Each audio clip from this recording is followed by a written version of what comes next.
Let's do this. The Cult of Hockey podcast by the faithful and for the faithful. I'm David Staples of the Edmonton Journal, and I'm here tonight with Bruce McCurdy. Hey, Bruce. Hey, David. How are you doing tonight?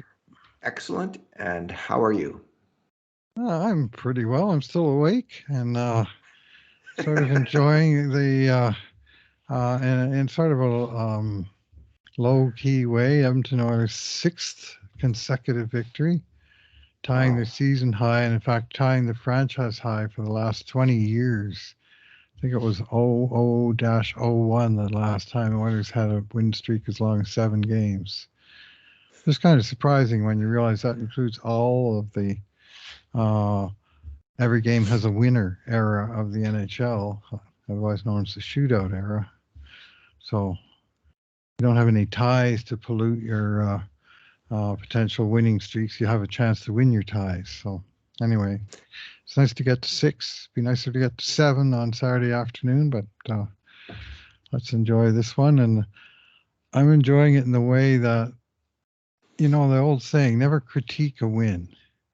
There you go. And lately I've been hearing things like, geez, we let the Sharks get to overtime last night, had to come from behind to beat it. Really, we should clobber those guys. And every time Oilers win a game in which they haven't been on top of their game and they found a way to win it anyways, to me, that's a positive. A bad team, they have to play their A game ever to win. And they don't always, even then. Whereas a really good team can win with their A game, their B plus game, their B game, sometimes even their C plus game. They can just find a way to grind it out at the end and pick up a point or two. And the Oilers are getting to be more and more of that team. Yeah, they really are. Like, for the first time in the McDavid era, other than the playoffs last year when they dominated against Calgary, they looked like a team then that had figured out how to win different kinds of games. Although really they won those Calgary games by outscoring. But against Los Angeles, they had won some tough defensive games. Yes. But they didn't build on that for the first half of the season. Mm-hmm. But they're building on it now, Bruce. In this last stretch of games, the Edmonton Oilers really are coming across as a team that has all kinds of ways they're going to beat you. And they'll beat you in a barn burner. They'll beat you in a tight checking neutral zone chess game, a gritty tight checking game like they did against LA. And they'll beat you in a totally dull snoozer, boring nothing game where nothing's going on. And their top players, this is tonight's game. Their top players are not going at all. Their top players are on snooze control. Like, they just hit that button for 10 more minutes in the morning, and they kept hitting it through the game, Bruce. 10 more minutes, 10 more minutes of rest. And the top guys never did get it going, really, except for... not to their usual extent. And I think they were given a night off to some degree. I think that was part of the reason that Coach Woodcroft went back to 12 forwards. Was he didn't want to be doubling up the load for the big guys playing with the 2 fourth liners. He just wanted to roll 4 lines out there. And you know what? He did that very, very successfully at even strength. The lowest forward was Derek Ryan at 11 minutes and 11 seconds at evens. And he also got a minute on the PK. And the highest forward was, let me find it, Connor McDavid at 16:43, so barely 5 minutes different top to bottom in the lineup. And you compare that to some games earlier this year where there were 6 and even 7 forwards that were under 10 minutes some nights, and you'd see McDavid, Draisaitl, Hyman, Nugent-Hopkins all stacked up in the 24, 25, 27-minute range a couple nights. And so tonight being a back-to-back and having to expend the resources they did last night, where it was a big team effort. There was a lot of hits being thrown. I would dare say a few sore bodies playing out there tonight. And the idea was to survive this game and to nurse it home. And they did. So more power to you, Edmonton Oilers, 3-1. That's a good score to win by, whether it's at Los Angeles or at Anaheim. The grade A shots were 13 for Edmonton, 5 for the Ducks. subset of 5 alarm shots, 8 for Edmonton, 3 for the Ducks. So the Oilers dominated this game, 3-1, basically ratio. It was their role players who really led the charge, and their power. They only had the one power play, but it was didn't score, but they put out some chances there too. And a shout out to Bob Stauffer, Bruce, who predicted at least 47 wins, 47 to 52 wins for the Oilers, and I thought they would get probably about 110 points this year. So, how many games left do they have? 4, 3? 3 games left. Yeah. So they can't get to 110, but they are now at 103 points. Get to 50 wins. So they could get to 50 wins, and they got off to a rough start, largely due to weak goaltending, but they have really been cooking lately. All right, 2 good things, 2 bad things, and 2 numbers. The Cult of Hockey's unique formula for discussing the game. What is your good thing, Bruce? Yeah, just one good thing each tonight, David, I think, because there was not such a huge amount going on. That said, I mean, I could spread this around through more than one if I cared to, but I'm just going to pick the third line of Nick Bjugstad between Klim Kostin and Matthias Janmark as my good thing. They produced both goals for Edmonton that were actually scored against Lucas Dostal in the Anaheim net, the same guy that stole the game here in Edmonton back on December 15th, that I, for one, still regret. Those 2 points would have made a lot of difference right now in the standings. Anyway, he played well tonight, and he could have stolen this game, but Oilers netminder Jack Campbell was up to it. But I like the line that produced the goals, and in particular the goals themselves, which included some real solid teamwork and positional play by those 3 guys. And the Kostin goal that opened the scoring, where basically he and Janmark came in right up through the middle of the zone on a 2-man sort of in-zone attack. And meanwhile, Bjugstad had staked out a big amount of territory, basically right in front of the net, a few feet out from the goal crease. And while Kostin was passing the puck to Janmark and taking the return pass, Dostal's trying to look around the great big frame of Nick Bjugstad, and he's kind of weaving in and out trying to pick up the pass. And it's like Bjugstad didn't screen the shot so much as the pass, was what I was thinking. And when I looked at one of the replays, it showed that the actual shot by Kostin went through Bjugstad's legs before, and Dostal picked it up late, and he really didn't pick it up at all because he let the puck in close to his body, but just because the way they played it. Really nice pass by Matthias Janmark. Oh yeah, who held the puck an extra split second to open the lane, and then delivered a beauty across that Kostin was able to clip into the net. I wouldn't say he got great wood on it, but he kind of got lucky. It went through Bjugstad's legs and then basically handcuffed Dostal. So that made it 1-0. And then it was just 3 minutes and 10 seconds later that they scored the second goal. And of course, this one wound up being the game winner.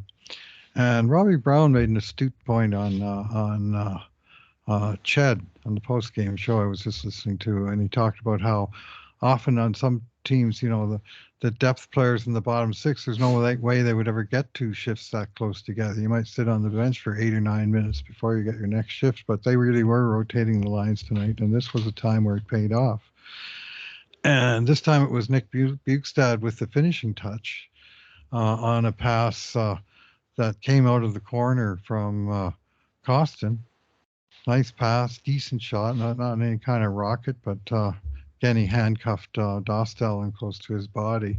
Janmark was not involved in this scoring play, just as Bjugstad wasn't involved in the first, but this time Janmark, like Bjugstad on the last one, again, staked out a very good, important piece of ice just off to the side of the net that turned out to be the lane through which the pass went, and he kind of blocked, I think, a defender or two from really getting to where he wanted to be.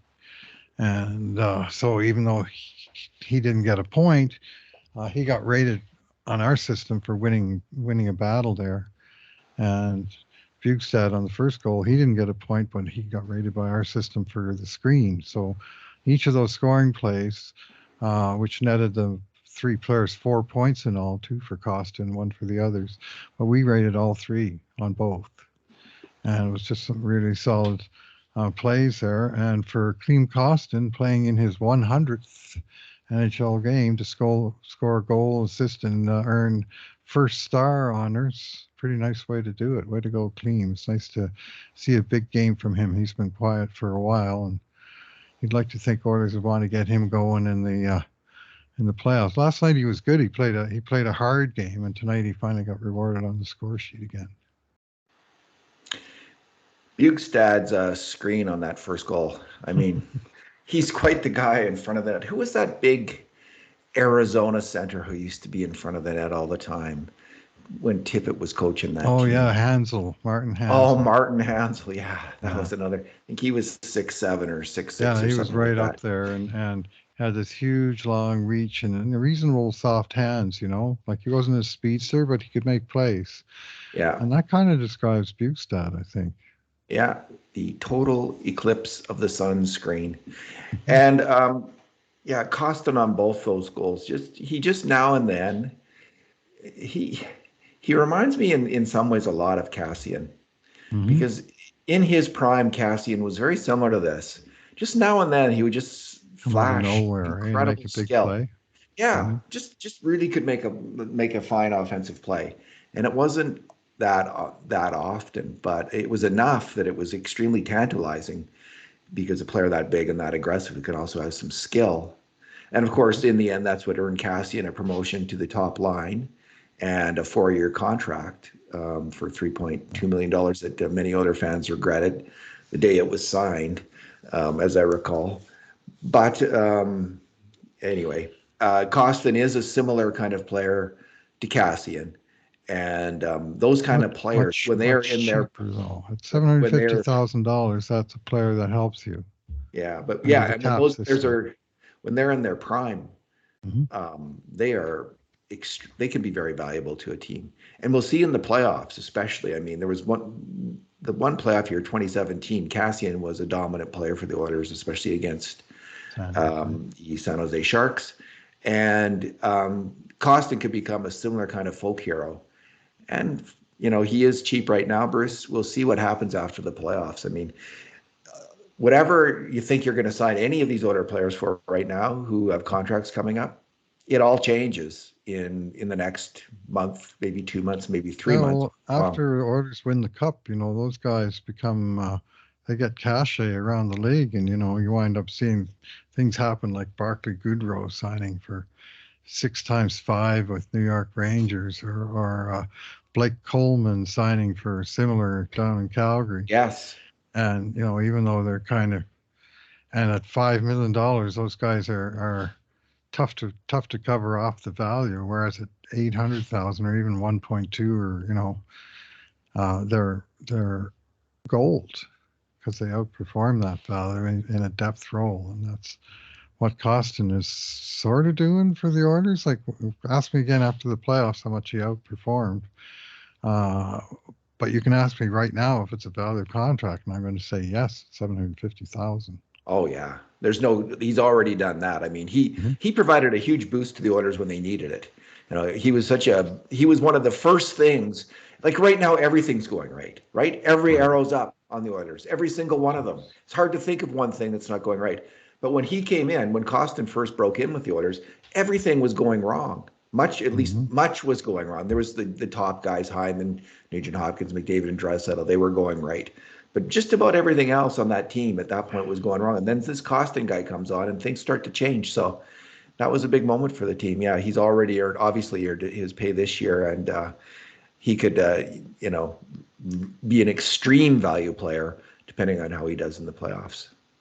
I would argue that he earned, he covered that value basically in first 3-4 weeks after Kane got hurt, which was when he got called up, right? That's right. Kostin got traded in a minor league trade at the beginning of the season for Samorkov, so they switched minor league teams, and he had to prove himself down there for a few weeks. And then when Kane got hurt, uh, the salary exchange was extreme enough that the Oilers could bring up two guys to replace him, and they brought up Janmark and Kostin, and they've basically been in the lineup ever since. But at that time, the Oilers are, I mean, losing Kane was devastating. Like, he was the power forward on the team, really. Yeah. And there was a couple other guys that, I mean, Fogel could do some of that stuff from time to time, but they didn't have a lot of size and aggression.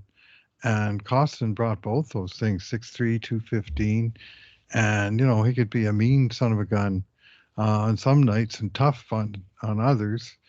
And he sort of replaced Kane, because Kane was going okay, but not great.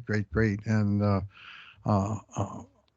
Kostin did cover off some of the things that the Oilers were missing with Kane.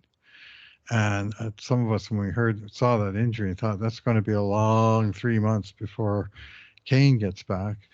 But Kostin at least mitigated that hole to a reasonable degree for the money he's getting. Like, that was that trade has certainly been a big win within this calendar year. We'll see where it goes.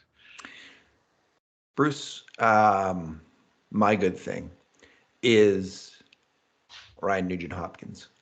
He had a good game. In the early power play, he helped set up 3 grade A shots with his very fine passing. And he got off a grade A shot of his own early in the second period. I think CC set him up with a low-high pass, and he fired a shot on net from the slot. But the big deal is 100 points for Ryan Nugent-Hopkins. And it is such a big deal. He is now 1 week away from turning 30. And his previous high came in the 2018-19 season, the year he played on the dynamite line, the year that Leon Draisaitl won the Hart Trophy. Right. He had 61 points in 65.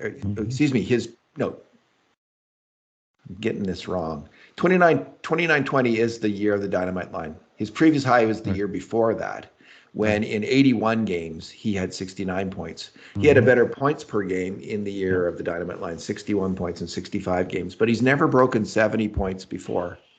And I'm like, this is a rare event in the NHL. I don't know how often it's happened that a player this far into his career has his best scoring year.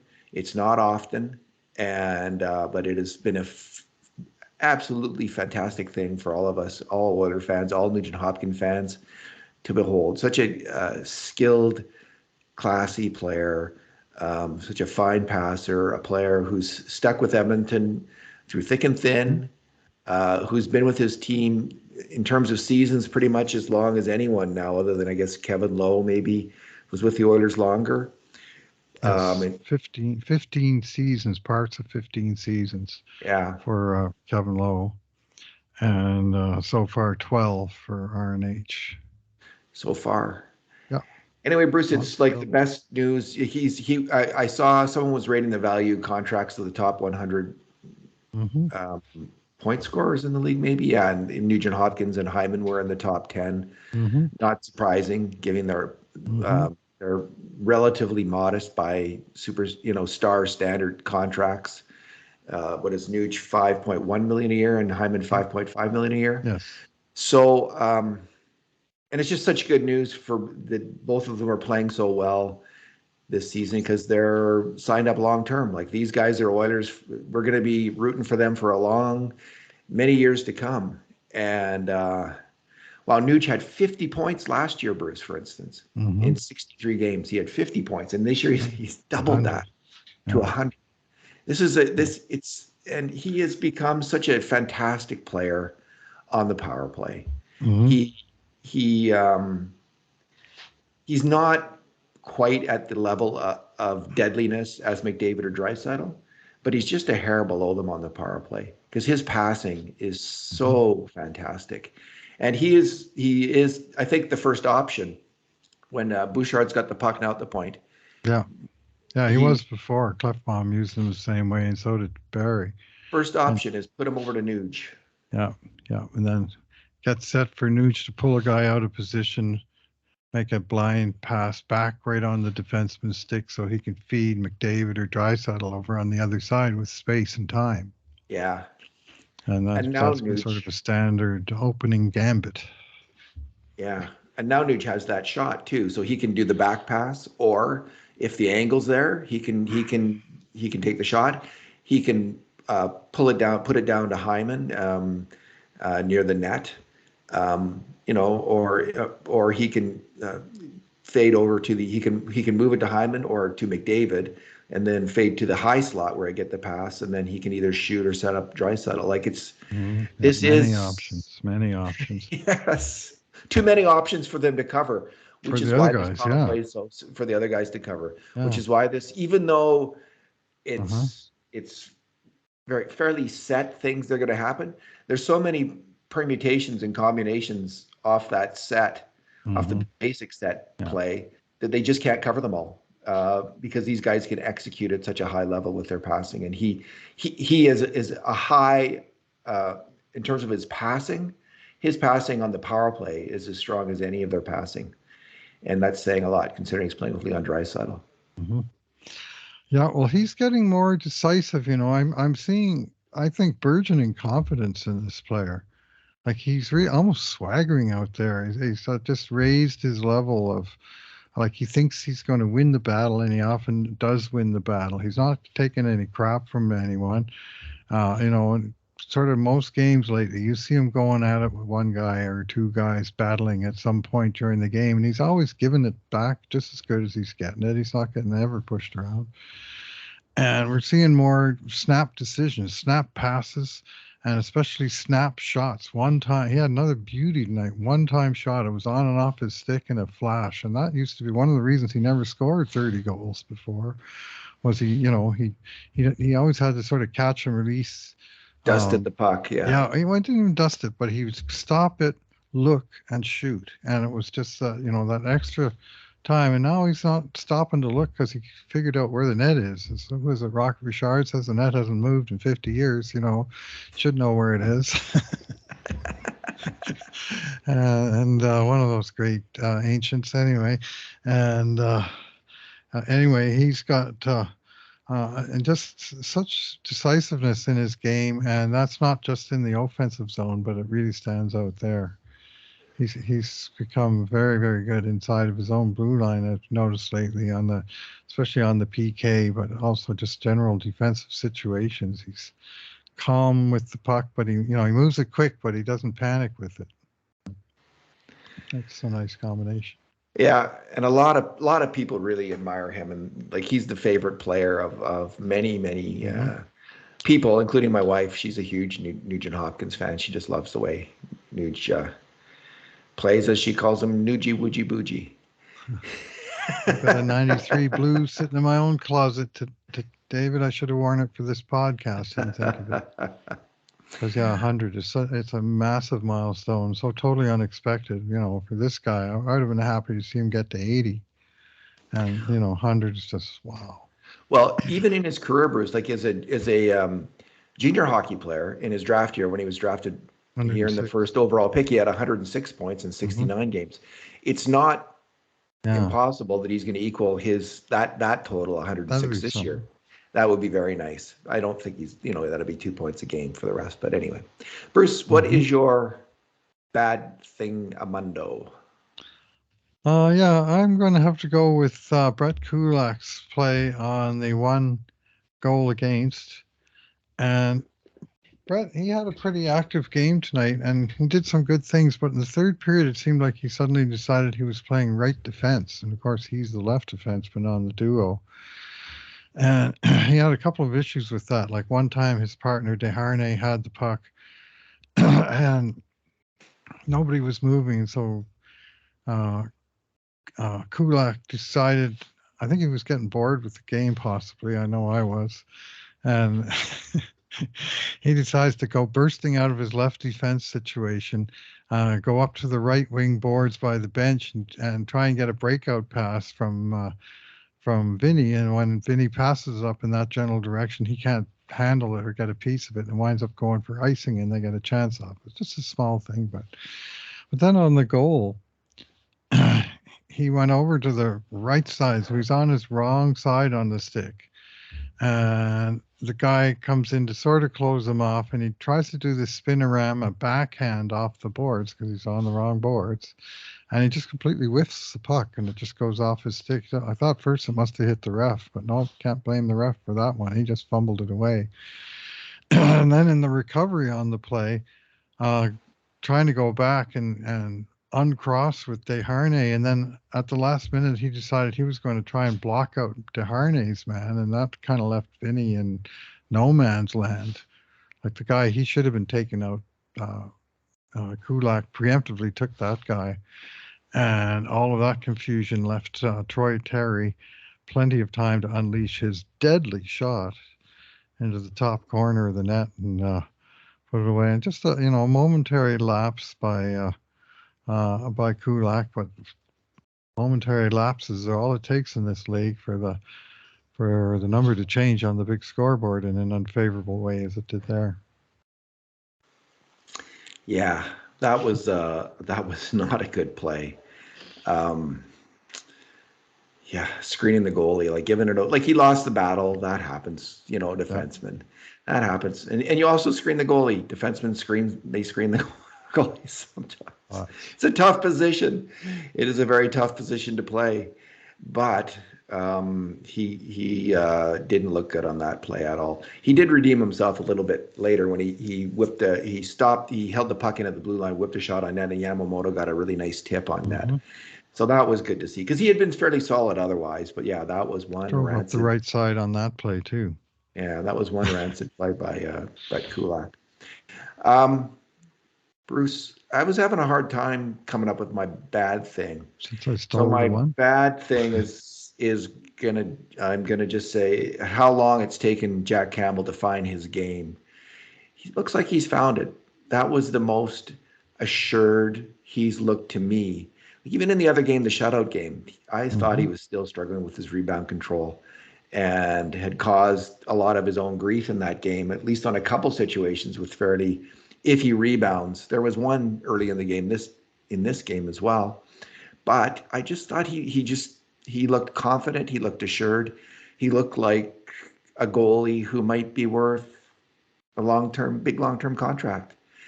But getting to the bad thing, there was an 8-game stretch there from February 11th to the 27th of March. And he did win 3 of these 8 games.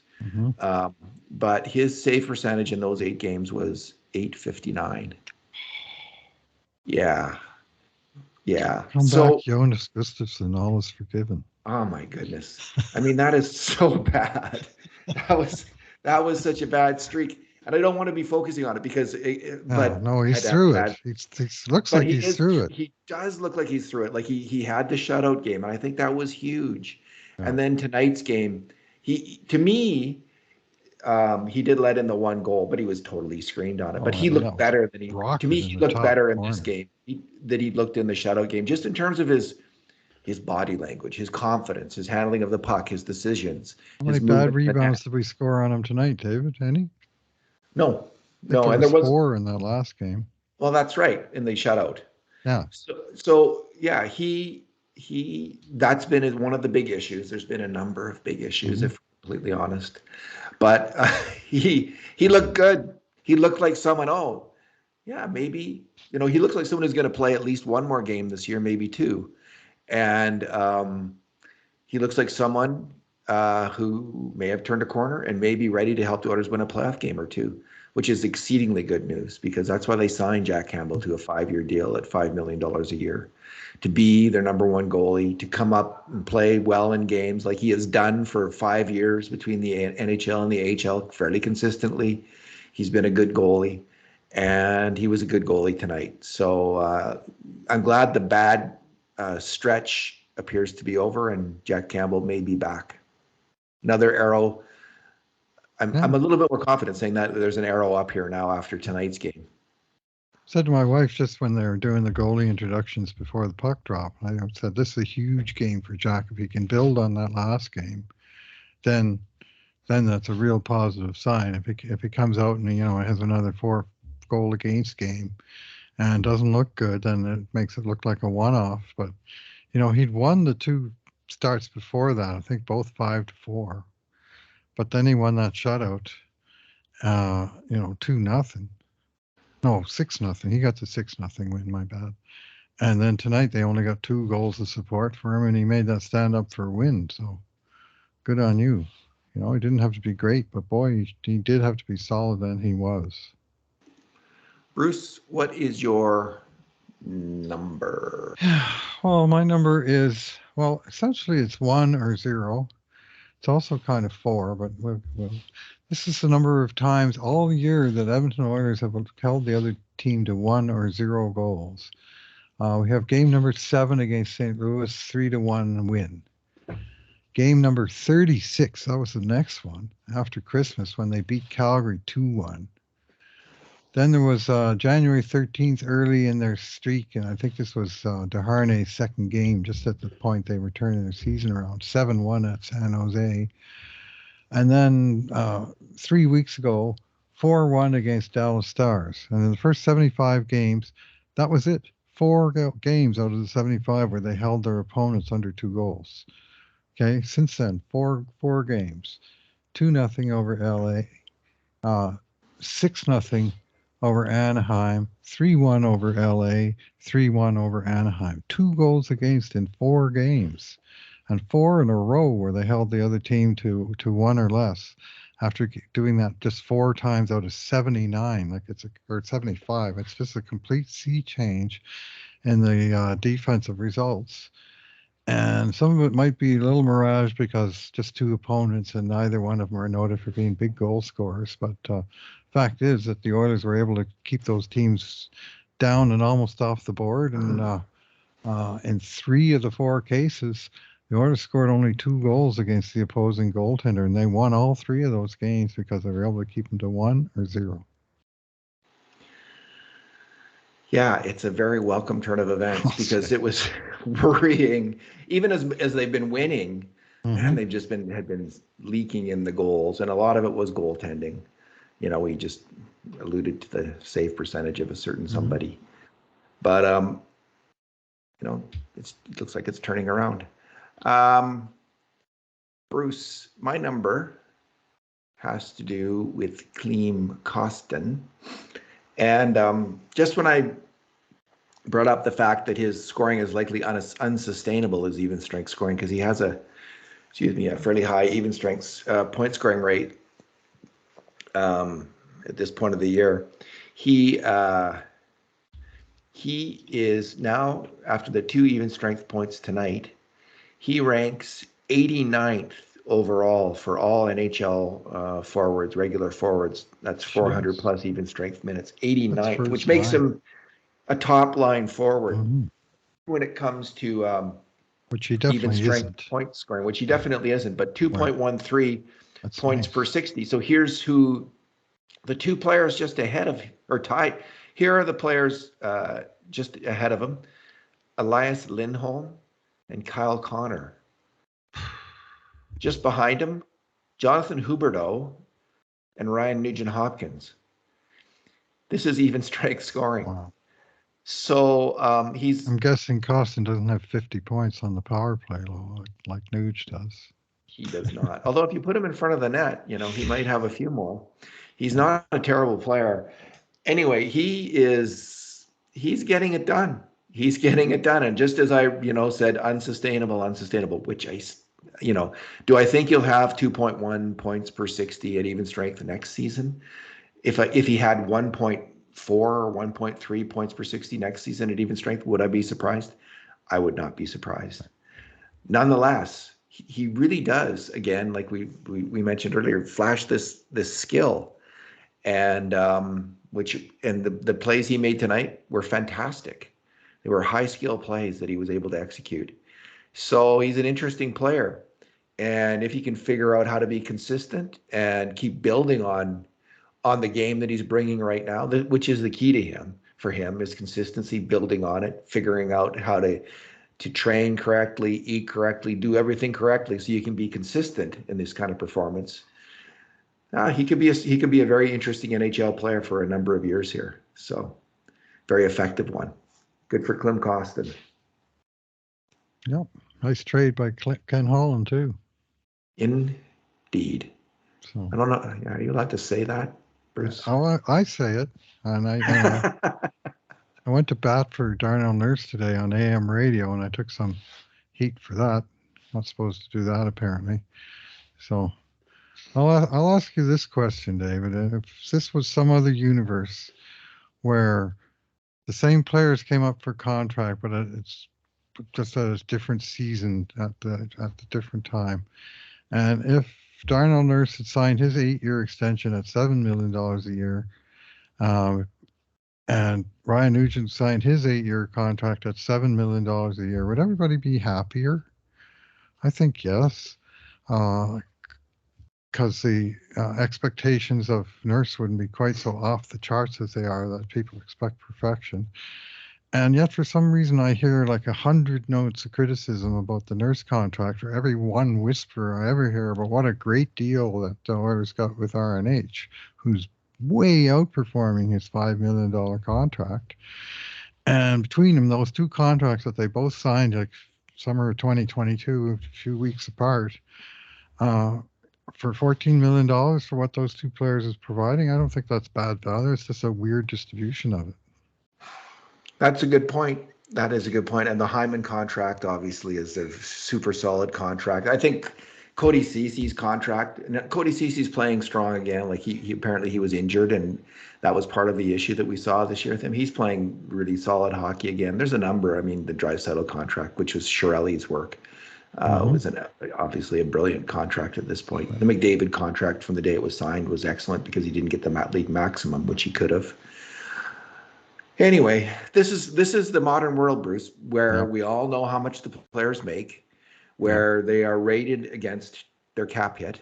And when you sign for that amount of money that Nurse did, you're going to be you are in the line of fire. And they push hard for every dollar they can get. I don't blame them. That's a smart thing to do. But it does go with the territory. And I think the players recognize that. It might be hard for them to accept that sometimes when the criticism's really heavy. But I was on Twitter the other day. I just said, I think Darnell Nurse has earned his cap hit this year. And there was because he's actually playing his best hockey right now. There was actually some amount of agreement with that. It wasn't everybody yelling at me that I'm wrong. I do think that, according to the work that we do on grade A shots, our work indicates this is his best season. And it's all the more impressive because of the competition that he faces. He's faced it every year for the last probably 4 or 5 years. Since Clefbaum went out, at least, he's faced the toughest competition. And to have the kind of numbers that he does on both contributing to grade A shots and how few he makes against grade A shots against, it's an impressive season for this player. He's really playing well, and he's certainly trending up at the right moment. And fingers crossed that he's going to have one big playoff season. Right. Yeah, well, bringing in Ekholm certainly has helped Nurse as well. It's not just trickled down to the rest of the players across, but actually, I would say up. To me, Nurses and Cece are still the top pairing, judging by minutes, but it's way closer. And what I'm way more comfortable in saying is that there's now a top 4 and bottom pair, as opposed to a top pair and bottom 4, which is basically what we've been running the last 2 years. And that's Ekholm's influence coming in. But I think when you stop and think of Darnell Nurse as a top 4 defenseman, you just think about the Oilers' top 4 generally. Are you comfortable with it? I'm pretty comfortable with it. The way it is now. A month ago I was, or 6 weeks ago I wasn't. Well, if Cece's healthy and with Ekholm, Cece has to be healthy because he hasn't played that well this year. he's been a notch below his Hmm. level of last year. He was really good last year, and this year Hmm. he's been just okay and inconsistent and making too many mistakes and not moving very well. But he looks like Yeah. he's trending up too. Yep. So now that he's healthy, and I don't think you can underestimate that. This is really he's an important player for the Oilers because he plays such tough minutes. And if he's going, he can help this team win. And then there's Ekholm, of course, who's just come in and done. He's been outstanding. So, well, Bruce, you got any final thoughts or? Uh, oh, well, six in a row, three to go. So we won't get that treasured 10-game win streak this year, but they're fairly well positioned, but it's a little late. This is not the time where you'd like to see other teams with the games in hand. That said, the Oilers will be relatively rested going into the playoffs, and I think they've got their team playing the way they want, whether they finish first, second, or even third. What you really want is your team healthy and fresh and playing well going into the playoffs, and it's setting up pretty good. And some were criticizing, well, why is Jack Campbell getting 2 games out of 3? The starter should get at least 2 out of every 3, and maybe he should get 2 out of 3 on average. But there's no way that average is going to work out. When he plays 2 and then he gets 1 off, no matter what. I mean, Skinner just played back-to-back games against the 2 top teams in division, beat them both, and now there's Campbell back in net on the back end of the back-to-back, playing his second game this week. And not only did Skinner get a couple nights off in there, but Campbell starts finding his game. And all of a sudden, the goaltending situation, obviously with 2 goals against in 4 games, that the goaltending situation is looking way more promising and way less of oh my goodness, where are we going with this, as it seemed to be for times during the year. They needed, they did need to find out if Campbell could turn it around, if he can get it going, and better to find out now with relatively low stakes than when the stakes are higher. So it has worked out for the Oilers in this regard. Bruce, thanks for talking tonight. Thanks for listening, everyone. And in the meantime, and in between times, this has been another edition of the Cult of Hockey podcast.